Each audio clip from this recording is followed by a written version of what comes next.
Ovulation is the release of an egg from one of the ovaries. It often happens about midway through the menstrual cycle, although the exact timing may vary. In preparation for ovulation, the lining of the uterus or endometrium thickens. The pituitary gland in the brain stimulates one of the ovaries to release an egg. The wall of the ovarian follicle ruptures at the surface of the ovary. The egg is released.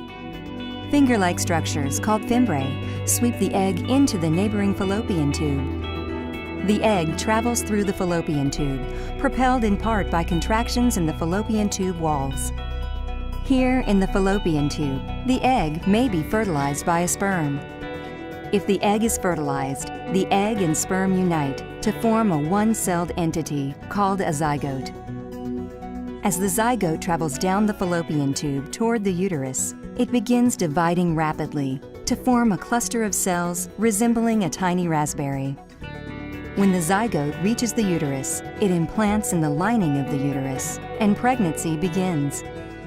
If the egg isn't fertilized, it's simply reabsorbed by the body, perhaps before it even reaches the uterus. About 2 weeks later, the lining of the uterus sheds through the vagina. This is known as menstruation.